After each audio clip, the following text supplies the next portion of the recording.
Guys अपना अपना camera on करेंगे प्लीज सब लोग। हाँ परीक्षा क्या पूछ रही थी बेटा? Question number 15। 15 करो ना, क्यों नहीं करना है? अब तो आपको पता है कैसे कर सकते हैं। अगर पहले करा हुआ है तो एडजस्टमेंट है वो, लेकिन हाँ, तो एडजस्टमेंट एंट्री से तो है, साल के एंड में तो करते हैं। वही तो है चारों जो अभी बताई थी मैंने आपको कि prepaid, outstanding, income received in advance और अक्रूड इनकम। हाँ निशा पूछो बेटा। सर ये सारे क्वेश्चन डिलीटेड नहीं है। डिलीटेड क्यों है? सर हमारी मैम तो कह रही थी डिलीटेड है, हमने अच्छा तो करवाई। हाँ, तो तुम्हारे को नहीं आ रहे होंगे, पर वैसे समझ ले क्या हो गया। तुम्हारे कोर्स में नहीं आएंगे कोई बात नहीं, बट समझ तो सकते हैं हम। टेक्निकली क्लियर तो हो जाएगा ना बेटा आगे के लिए भी। ठीक है, हाँ जी वापस आ जाए अब। चलो वापस आ जाते हैं, दो क्वेश्चन हो गए थे। क्वेश्चन नंबर 4 पे आ जाते हैं। है भाई क्वेश्चन नंबर 4।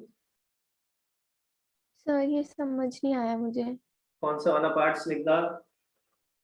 क्वेश्चन 4। हाँ क्वेश्चन 4। अच्छा तो तूने करा नहीं? नहीं सर। ओके, तो तूने पूछा क्यों नहीं मेरे से? पूछ लेती मेरे से मैसेज करके।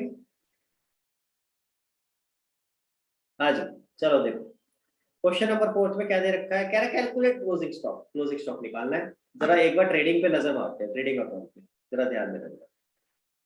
क्या आपका ट्रेडिंग अकाउंट है? मैं एक रैंडमली ट्रेडिंग अकाउंट दिखा रहा हूँ, ठीक है, इस पे नजर मारते हैं। तो नॉर्मली ट्रेडिंग अकाउंट में क्या क्या होता है ध्यान से देखो।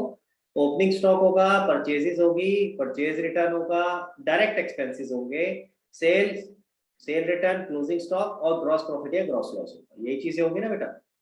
ठीक है, क्वेश्चन में क्या क्या दिया है मैं सिर्फ हाईलाइट करूँ। ओपनिंग स्टॉक दे रखा है, कैश सेल्स और क्रेडिट सेल्स भी दे रखी है, तो टोटल सेल्स दे रखी है। ठीक है, 1 लाख। हाँ। हाँ मतलब अमाउंट पे नहीं जा रहा हूँ मैं अभी। कैश सेल्स भी दे रखी है और क्रेडिट सेल्स भी दे रखी है, तो दोनों को ऐड करा तो टोटल सेल्स आ जाएगी। परचेज दे रखी है और साथ में ग्रॉस प्रॉफिट का कुछ रेट बता रखा है। ठीक है, ग्रॉस प्रॉफिट का रेट क्या है। मैं एक बार को मान लेता हूँ अमाउंट दे रखा है फॉर द टाइमिंग। मैं एक बार को अज्यूम कर लेता हूँ कि ग्रॉस प्रॉफिट का अमाउंट ही दे रखा है, तो मान लेते हैं ये भी दे रखा है। ठीक है, क्लियर हो गया? तो यानी ये फिगर्स आपको दे रखे हैं, आपको निकालना क्या है? Closing stock. तो आप बैलेंसिंग फिगर निकाल सकते हो अगर आपको बाकी फिगर्स पता है तो, फिर तो क्लोजिंग स्टॉक निकल आएगा। Purchase return, direct expenses, sales return मान के चलो क्वेश्चन में नहीं है। अगर क्वेश्चन ने नहीं बताया तो इसका मतलब नील है। कोई परचेज रिटर्न नहीं है, कोई सेल रिटर्न नहीं और कोई डायरेक्ट एक्सपेंसेस नहीं है। समझ आई मेरी बात? क्लियर? तो अगर हम उन चीजों को नील मान के चले और आपको opening stock, purchase, gross profit दे रखा है, अगर मैं इन तीनों को ऐड करूं, opening stock, purchase, gross profit और सेल्स को माइनस कर दूं, तो क्लोजिंग स्टॉक आ जाएगा कि नहीं आ जाएगा? समझो ध्यान से देखो यहाँ पे, ये पॉइंट समझ आया सबको? क्लियर? तो क्लोजिंग स्टॉक कैसे निकलेगा ये समझ आ गया। अब now the only difficult part is, question में ग्रॉस प्रॉफिट का अमाउंट नहीं दे रखा, कुछ एक तरीका बता रखा है। तो अगर मैं अमाउंट निकालना सिखा दूं आपको तो फिर तो काम हो जाएगा। Are you with me? अपनी समझ आ रहा है बेटा मैंने क्या बताया?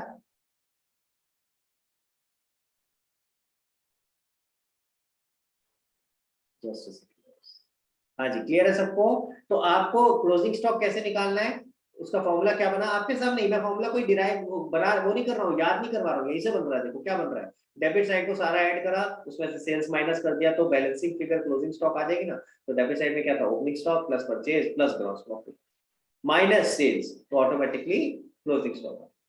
क्लियर हो गया बेटा? हाँ जी। अब जरा मैं आपको बस ग्रॉस प्रॉफिट निकालना सिखा देता हूँ कि ग्रॉस प्रॉफिट को कैसे निकालना। वो अगर सीख लिया आपने तो बस फिर आपका क्वेश्चन हो जाएगा, फिर आप फॉर्मूले में डालो और काम खत्म। देखो भाई क्वेश्चन ने क्या बोला है, gross profit is equal to 33 of cost. देखो ये बोला है कि नहीं बोला? तो सबसे पहले तो 33 को सॉल्व करते हैं। 33 का मतलब क्या होता है बेटा? इसका मतलब होता है 100/3%। ठीक है, और अगर परसेंटेज और हटा दूं तो इसका मतलब हो जाता है 100/3 इंटू 1/100। तो अगर परसेंटेज हटा देते हैं तो 100 से डिवाइड हो जाता है। तो मैं ये बोल सकता हूँ विच मीन्स 1/3 ऑफ कॉस्ट। पहले यहां तक समझो, यहाँ तक समझ आया आपको? Yes sir. क्लियर? तो मैं ये कह सकता हूँ profit is equal to 1/3 of cost. चलो यहाँ तक आ गए। अब यहाँ से आते हैं, यहाँ तक क्लियर है स्निग्धा? अब कॉस्ट दे रखी है क्या आपको? नहीं। कॉस्ट होती क्या है? कॉस्ट होती है कॉग्स। तो अगर आप ध्यान से समझो, कॉग्स का फुल फॉर्म क्या था, याद करो। Cost of goods sold. ठीक है, तो उसी को कॉस्ट कहते हैं ना, कॉस्ट ऑफ गुड्स सोल्ड। ठीक है, तो अगर कॉग्स हमारे पास है तब तो हम प्रॉफिट निकाल सकते हैं। कॉग्स का 1/3 प्रॉफिट है। और कॉग्स कैसे निकलता था, फॉर्मूला देखो जरा।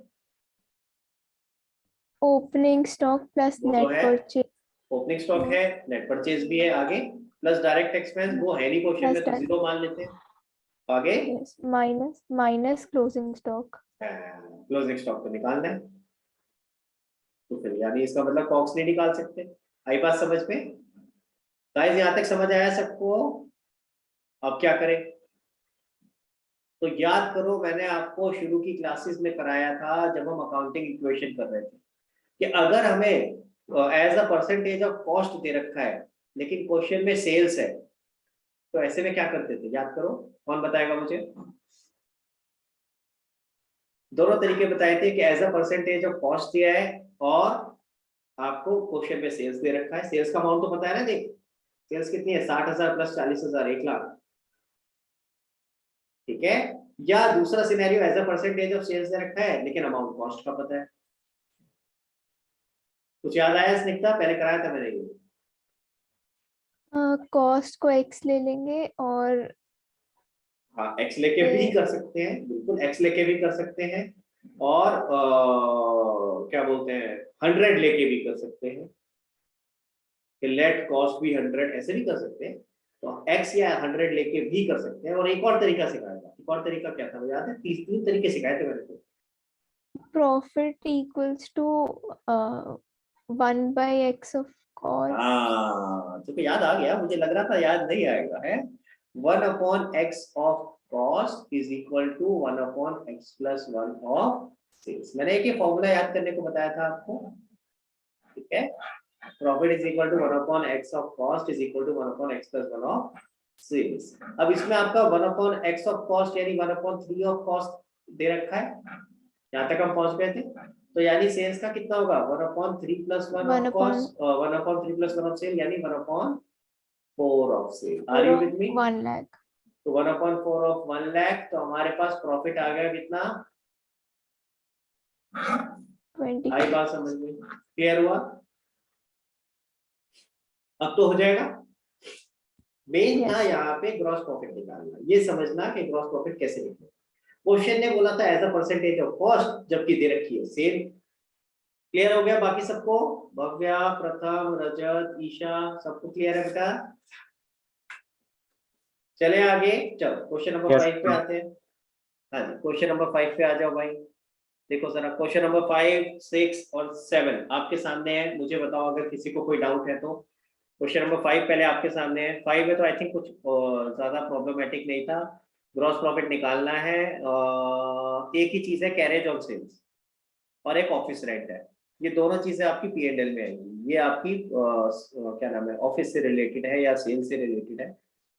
ठीक है, तो ये आपकी P&L में आएगी। दो आइटम है जो कैरेज ऑन सेल्स और ऑफिस रेंट, उनको इग्नोर करेंगे, बाकी सारी कंसीडर करके ट्रेडिंग अकाउंट बनाओ, प्रॉफिट निकालो। चलो आगे। ओके, क्वेश्चन नंबर 6 चेक करो आपके सामने स्क्रीन पे। 6 में देखो जरा कोई इंपॉर्टेंट पॉइंट। एनआरबी क्वेश्चन में दे रखी है 1,20,000 और क्लोजिंग स्टॉक दे रखा है 1,30,000, यानी ये कॉस्ट है। दे रखा है ना आखिरी में, लास्ट में, स्टॉक ऑन 31 मार्च 2021 1,30,000 और उसकी एनआरबी दे रखी है 120। तो हम क्या लेते थे, भव्या ने बताया था लास्ट टाइम। भव्या क्या था? सर इसमें हम देंगे 1,20,000। यानी रूल क्या होता था, कॉस्ट और एनआरबी विच एवर इज है वो सर, whichever is वो less। Less, which ever is less. ठीक है, कॉस्ट और NRB which ever is less. Clear? और तो आई डोंट थिंक इसमें कोई प्रॉब्लम है। क्वेश्चन में वेजेस एंड सैलरीज दिया है तो ये कहाँ जाएगा शगुन? सर ट्रेडिंग अकाउंट में आएगा, डेबिट साइड में। वेरी गुड, क्योंकि स्टार्टिंग में वर्ड क्या है वेजेस, अगर सैलरीज एंड वेजेस होता तो ये P&L का पार्ट होता। ठीक है, तो क्वेश्चन नंबर 5 एंड 6 हो गया। 7th पे आ जाओ भाई। 7th में देखो क्या, from the following information prepare trading account. Adjusted purchase दे रखा है। हाँ, अब देखो एडजस्टेड परचेज दे रखा है तो ट्रेडिंग अकाउंट में क्लोजिंग स्टॉक नहीं आएगा। समझ आ रही है मेरी बात? क्लियर है? तो ये ध्यान रखना है। तो क्वेश्चन जानबूझ के मजे लेगा, उसमें साथ में ओपनिंग स्टॉक भी दे देगा, परचेज भी दे देगा, एडजस्टेड परचेज भी दे देगा। क्या करोगे भाई? एडजस्टेड परचेज ले रहे हो तो बाकी सारी ये चीजें नहीं आएंगी, क्लोजिंग स्टॉक नहीं आएगा, परचेज रिटर्न नहीं आएगा और ओपनिंग स्टॉक नहीं आएगा। ठीक है, बाकी सारी चीजें आएंगी। हो जाएगा 7? देखो आपके सामने है, कोई प्रॉब्लम?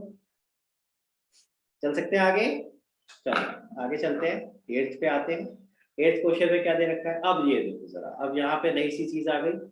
अभी तक तो सिर्फ ओपनिंग स्टॉक क्लोजिंग स्टॉक ऐसे करके दिया होता था, अब क्या दे दिया? ओपनिंग स्टॉक 2 चीजों का, रॉ मटेरियल फिनिश गुड्स। हमें क्या फर्क पड़ना है, उठा करके टोटल लिख देंगे। टोटल कितना आएगा ओपनिंग स्टॉक का? 2,20,000। समझ आ रही है मेरी बात? क्वेश्चन में ब्रेकअप दे रखा है हर चीज का, हम तो ब्रेकअप लिखते नहीं, तो हम उठा के टोटल लिखेंगे। तो ओपनिंग स्टॉक का टोटल 2,20,000। परचेजेस ऐसे ही आ जाएगी, सेल्स भी ऐसे आ जाएगी, रिटर्न रिस्पेक्टिवली जाएगी, परचेज रिटर्न की जगह, सेल रिटर्न की जगह। वेजेस ऐसी आ जाएगी, फैक्ट्री एक्सपेंस ऐसे आ जाएंगे। फ्रेट इनवर्ड वाला कंसीडर होगा, आउटवर्ड वाला कहाँ जाएगा? P&L। ठीक है, एट द एंड तीनों का आपको स्टॉक दे रखा है, रॉ मटेरियल, WIP और फिनिश गुड्स, तीनों को ऐड करेंगे वो क्लोजिंग स्टॉक में आ जाएगा। तो क्वेश्चन में था कुछ नहीं, पर कुछ नया सा था, तो इसलिए घबरा जाते हैं बच्चे, अरे यार पता नहीं क्या आ गया। घबराहट होती है कि नहीं होती देख के कुछ नया सा आ जाता है तो कि यार ये क्या चीज आ गई? तो घबराया मत करो, क्वेश्चन को समझने की कोशिश किया करो कि यार इसमें फर्क क्या है। क्लियर है? ठीक है, अब मैं जो टाइप ऑफ स्टॉक्स हैं ये क्या क्या है, वो रॉ मटेरियल हो गया। जैसे अगर मान लो मेरा काम है किस चीज का, फर्नीचर बनाने का, तो मेरे लिए रॉ मटेरियल क्या है? लकड़ी, कपड़ा, लोहा। हाँ, ये सारा का सारा मेरे लिए रॉ मटेरियल हो गया। अगर इसका स्टॉक बचा है तो मैं बोलूंगा रॉ मटेरियल का स्टॉक बचा है। अगर कुछ कच्चा पक्का माल बना हुआ है, यानी मैं कुर्सी बना रहा था, आधी कुर्सी बनी है, तो उसे क्या बोलते हैं? Work in progress. तो साल के एंड में अगर कुर्सी पूरी नहीं बनी 31 मार्च तक, तो उसका स्टॉक होगा तो क्या बोलेंगे? Stock of work in progress.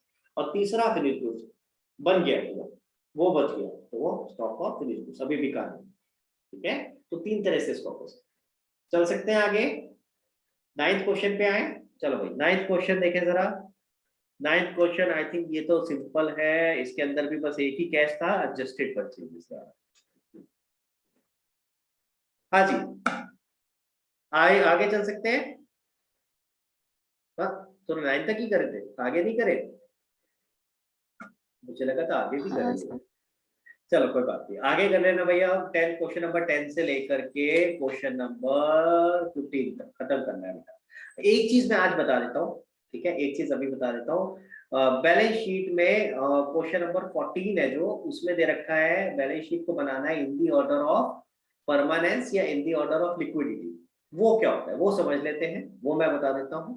ठीक है, उसके अलावा बाकी आपको आई थिंक बाकी तो सब कर सकते हो। 15th में भी कुछ फिक्स्ड एसेट, करंट एसेट, ये तो मैंने आपको बता रखा है फिक्स्ड एसेट करंट एसेट क्या होता है, पता है ना? शुरू में जब हमने टर्म्स पढ़ी थी वहां समझाया था ना फिक्स्ड एसेट के अंदर क्या क्या आता है। एक बार वापस से रिवाइज करना वहां से था। वर्किंग कैपिटल क्या होता है वो बता देता हूँ। वर्किंग कैपिटल होता है current asset minus current liability. लिखो, वर्किंग कैपिटल क्या होता है? Current asset minus current liability.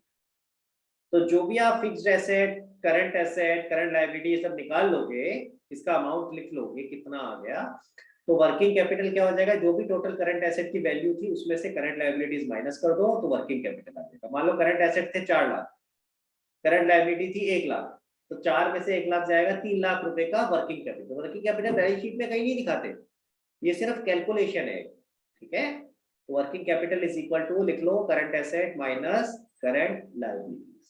ठीक है, तो 15th हो जाएगा। 14th क्वेश्चन के लिए मैं आपको एक ऑर्डर बता देता हूँ कि ऑर्डर क्या होता है। ठीक है, वो समझ लेते हैं। देखो भाई और लास्ट चीज है, फिर आज का हमारा ये चैप्टर खत्म। नेक्स्ट क्लास में नया चैप्टर शुरू करेंगे बेटा।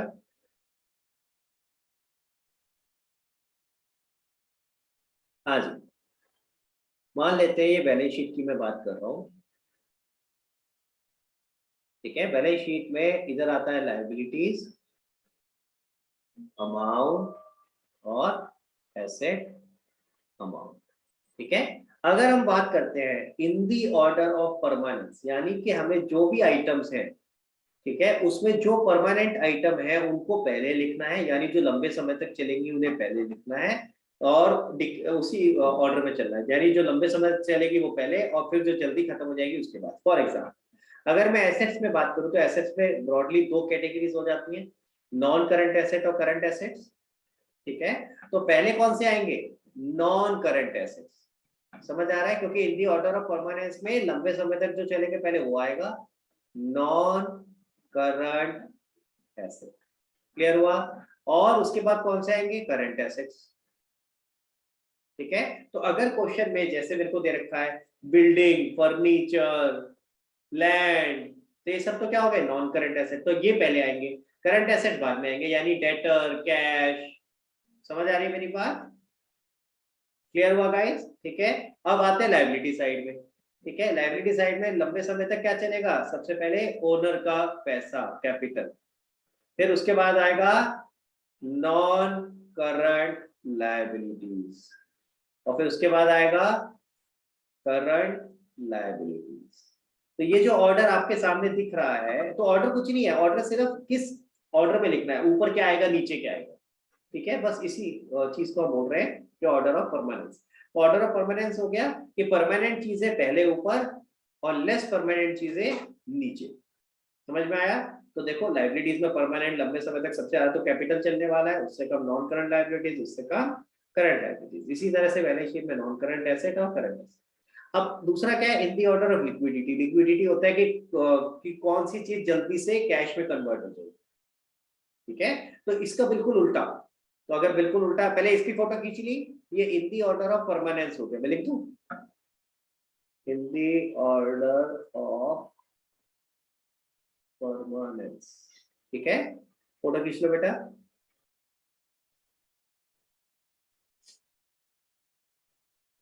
चले आगे। अब अगर इसी में मेरे को कहा जाए कि इन दी ऑर्डर ऑफ लिक्विडिटी करना है,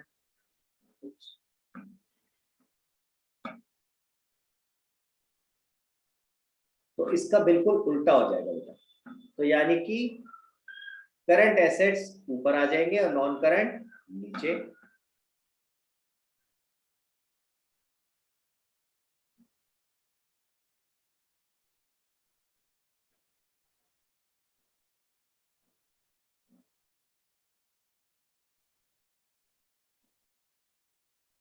ठीक है। और यहां भी उल्टा हो जाएगा, कैपिटल नीचे आ जाएगा, करंट लायबिलिटी ऊपर आ जाएगी। Current liability, non current liability and then capital. Are you with me? समझ आया? क्लियर हुआ गाइस सबको? फोटो खींच लो इसकी। तो इन दी ऑर्डर ऑफ परमानेंस में सिर्फ क्या है, किस ऑर्डर में आप एसेट्स और लायबिलिटीज को लिख रहे हो, और इन दी ऑर्डर ऑफ लायबिलिटीज में उसका उल्टा ऑर्डर होगा, ठीक है। हाँ दिशा पूछो। सर ये जो क्वेश्चन नंबर 15 है उसमें कैलकुलेट फिक्स्ड एसेट बोला है, तो जितने भी फिक्स्ड एसेट जैसे डेट, कैश और बिल्डिंग और उन सब का बैलेंस टोटल करके हमें हाँ, तो आप लिखोगे amount fixed assets is equal to, और उनके नाम लिखो सबसे पहले, ठीक है। तो एक इक्वेशन की फॉर्म में लिखो fixed asset is equal to, for example land, plant, furniture है, तो fixed asset is equal to land plus plant plus furniture, ऐसे करके लिख लिया आपने फिक्स्ड एसेट्स के नाम, फिर इज इक्वल टू नीचे लिखा अगली लाइन में और उनकी वैल्यूज लिखी, अमाउंट आ जाएगा उसके बाद, ठीक है। Okay sir. इसी तरह करंट एसेट्स पे लिखो, फिर इसी तरह करंट लायबिलिटी पे लिखो, और फिर करंट वर्किंग कैपिटल का फॉर्मूला मैंने बता दिया आपको। हाँ परीक्षा पूछो बेटा। सर लायबिलिटीज फॉर एक्सपेंसेस क्या होगा? Current non outstanding expenses, current होगा ना? हाँ मैं तेरे को पहले मतलब बता रहा हूँ, लायबिलिटीज फॉर एक्सपेंसेस का मतलब क्या? आउटस्टैंडिंग एक्सपेंसेस, जैसे outstanding electricity expense, outstanding rent, तो अब बता क्या होगा, वो करंट होगा नॉन करंट होगा? करंट। हाँ, करंट और नॉन करंट कैसे निकालते थे? within a year, तो within one accounting period is current and more than is within not. One accounting year या विदिन 12 मंथ्स जो हम बोल रहे हैं वो विदिन वन अकाउंटिंग पीरियड मत बोलो, विदिन 12 मंथ्स बोलो। विदिन 12 मंथ्स कहाँ से, ये भी तो बोलो। 12 महीने कहाँ से काउंट करो? हमेशा बताता हूँ मैं, ये हमेशा ये आगे वाली लाइन छोड़ देती हूँ। From the start of accounting period. नहीं, from the end of accounting period, from the balance sheet date. जब बैलेंस, बेटा ये सिंपल सा लॉजिक याद रखा करो। देखो एक सिंपल लॉजिक बता रहा हूँ, हर चीज के पीछे लॉजिक बता रहा हूँ। जब मैंने अकाउंटेंसी शुरू किया था ना आपके साथ, जब पहली क्लास ली थी, तब भी बोला था सब में लॉजिक बताऊंगा, कोई चीज रटवाऊंगा नहीं। रटवाई है अभी तक कोई चीज? इनिशियली शुरू में जरूर बोला था जनरल एंट्री का ये रूल याद कर लो, AELRC वाला। बाद में वो भी समझा दिया कि वो डेबिट और क्रेडिट का क्या मतलब है। तो अकाउंटेंसी में लॉजिक समझो, अगर लॉजिक समझोगे ना तो ऑटोमेटिक याद रहेगा। ठीक है, रटना नहीं है कुछ भी। तो 12 मंथ्स कहाँ से होगा बेटा? मुझे कब जरूरत पड़ रही है ये करने की? साल के एंड में। मुझे कब जरूरत पड़ रही है ये करंट नॉन करंट ये सब आइडेंटिफाई करने की? साल के एंड में, जब मैं बैलेंस शीट बनाता हूँ तब मुझे जरूरत पड़ती है कि ये करंट है या ये नॉन करंट है, तब मैं आइडेंटिफाई करूँ। तो मैं उस डेट से देखता हूँ कि अगले 12 महीने के अंदर ये रीपे हो जाएगा या नहीं हो जाएगा, या अगले 12 महीने के अंदर मुझे पैसे मिल जाएंगे कि नहीं मिल जाएंगे। ठीक है, तो ये कब देखते हैं? From the end of accounting year या बैलेंस शीट डेट। ठीक है, जब आप बैलेंस शीट बनाते हो 31 में। क्लियर हो गया? Provision for doubtful debt. Provision for doubtful debt, आप बताओ क्या होगा? मेरा नॉन करेंट, नॉन करंट क्यों? क्योंकि हर साल वो एडिशन ही होता है, मतलब चलता ही रहता है वो, तो हर साल तो नया अभी बनेगा से ना। नील नहीं किया जाता। हाँ नहीं, आई एग्री, बट हर साल तो नया बनेगा, वो तो नया बन रहा है। और जो ये वाला प्रोविजन है, ये तो जो डेटर्स अभी है उन्हीं के ऊपर बना रहे हैं ना। तो अगर डेटर्स आपके, तो ये ऐसे तो डेटर भी, ऐसे तो कभी भी कोई सा भी एसेट या लायबिलिटी नॉन करंट ही हो जाएंगे सारी। डेटर खत्म हो जाएंगे तेरे, कभी हर साल चलेंगे। पर जो डेटर अभी है उनकी बात हो रही है। नहीं, पर ये यूज नहीं होता। अरे अगर मेरी बात समझो, बोल रहा हूँ पहले डेटर पे आता है। डेटर आपका करंट है या नॉन करंट? करेंट। आपका अगर लॉजिक वो वाला जो आपने पहले बोला था वो लगाते हैं, तो डेटर का अकाउंट तो कभी खत्म होगा ही नहीं, हर बैलेंस शीट में आएगा। तो वो लॉजिक होता है कभी ना, जब वो पे कर देता है। बेटा तो आप दोबारा क्रेडिट सेल नहीं करोगे क्या? फिर तो वापस खुलेगा ना वो। हाँ, ऐसे बेटा प्रोविजन फॉर डाउटफुल डेट भी यूज होगा ना। अगर आपके बैड डेट हो जाएंगे तो उसके लिए यूज होगा। ठीक है, तो ऐसा नहीं है कि प्रोविजन फॉर डाउटफुल डेट खत्म नहीं होगा। हाँ बट लेकिन वो रेगुलरली ये चीज चलती रहती है। तो we can not, my point is we can not look it from this point of view. हमने क्या रूल लगाया था कि अगले 12 महीने के अंदर अंदर वो खत्म हो रहा है, कन्वर्ट हो रहा है इनटू कैश और नॉन। तो डेटर्स जैसे आपके अगले 12 महीने में कैश में कन्वर्ट हो जाते हैं, तो क्या सिमिलरली प्रोविजन अगले 12 महीने में खत्म होगा? बिल्कुल होगा भाई। अगर जो हम डेटर्स की बात कर रहे हैं, क्यों होगा? समझो लॉजिक समझो। जिन डेटर्स की बात कर रहे हैं उन्हीं से रिलेटेड तो प्रोविजन बनाया है। मान ले मेरे 2 लाख रुपए के डेटर थे, मैंने प्रोविजन बनाया कि इसमें से 20,000 के डेटर से पैसे नहीं आएंगे। अब 1 साल के अंदर तेरे को पता चल जाएगा ना कि वो 20,000 के पैसे आए या नहीं आए। अगर आ गए तो तू इस प्रोविजन को राइट बैक कर लेगी, यानी वापस रिवर्स कर दिया। ठीक है, और अगर नहीं आए होंगे तो बैड डेट टू प्रोविजन कर, sorry provision to bad debt करके बैड डेट को एडजस्ट कर देगी। तो भाई उनसे रिलेटेड प्रोविजन तो खत्म हो जाएगा ना, फिर जो प्रोविजन बनेगा वो नया बनेगा। तो इसीलिए इसको क्या मानते हैं? करंट। देखो सिंपल सा है, अगर आपका जो भी क्या नाम है नेचर ऑफ एसेट है वो लॉन्ग टर्म है, तो आपका ये प्रोविजन भी लॉन्ग टर्म होगा। अगर नेचर ऑफ एसेट आपका करंट था तो ये भी करंट। हाँ जी। और क्लोजिंग स्टॉक करेंट होगा। क्लोजिंग स्टॉक करंट होगा क्योंकि अगले साल बिक जाएगा अगले 12 महीने के अंदर। तो अब ये करो, अब थोड़ा सा देखो, अब मैं सारे नहीं बताऊंगा, पहले करो फिर नेक्स्ट क्लास में पूछना जो भी डाउट्स होंगे। ठीक है ना? तो लेट्स ट्राई। मैं चाहता हूँ कि आप भी तो दिमाग लगाओ ना थोड़ा सा, तो कोशिश करो इस पॉइंट पे कि कौन सा करंट है कौन सा नॉन करंट है। We'll discuss in next class. और कोई डाउट है तो बताओ बेटा। सर 10th क्वेश्चन में ऑपरेटिंग प्रॉफिट क्या होता है? Gross profit? ना ना ना ना ना, एक नई चीज आ गई, ऑपरेटिंग प्रॉफिट कहाँ आ गया भाई? अच्छा अभी करा नहीं है ना हमने। तो 10th तो 10th क्वेश्चन ऑपरेटिंग प्रॉफिट क्या होता है नेक्स्ट क्लास में बताऊंगा, मेरे को याद दिला देना। अननेसेसरी आपके लेवल पे ये पॉइंट डाल दिया इन्होंने, तो बता देता हूँ मैं, कोई बात नहीं, तो नेक्स्ट क्लास में, अभी नहीं, ठीक है। तो नेक्स्ट क्लास में डिस्कस कर लेंगे, या इसको बाद में डिस्कस कर लेंगे कभी, अभी पहले हम और भी, क्योंकि नेक्स्ट क्लास में मैं नया चैप्टर भी शुरू कराना चाहूंगा ना, तो बहुत सारी चीजें डिस्कस नहीं करूंगा। तो मैं चाहता हूँ कि नेक्स्ट क्लास में फ्रेश माइंड से नया चैप्टर शुरू करेंगे, तो सिर्फ जो आपके इसके डाउट्स होंगे वो ले लेंगे, प्लस नया चैप्टर शुरू करेंगे फ्रेश माइंड से, ठीक है गाइस। तो जो भी क्वेश्चंस बचे हैं आप लोगों के, प्लीज इसको खत्म करो, और जो डाउट्स है मेरे से डिस्कस करना, और नेक्स्ट क्लास में आपका फाइनेंशियल स्टेटमेंट विद एडजस्टमेंट करना, ठीक है, क्लियर। चलो, तो आज की क्लास खत्म करते हैं guys, bye bye bye everyone.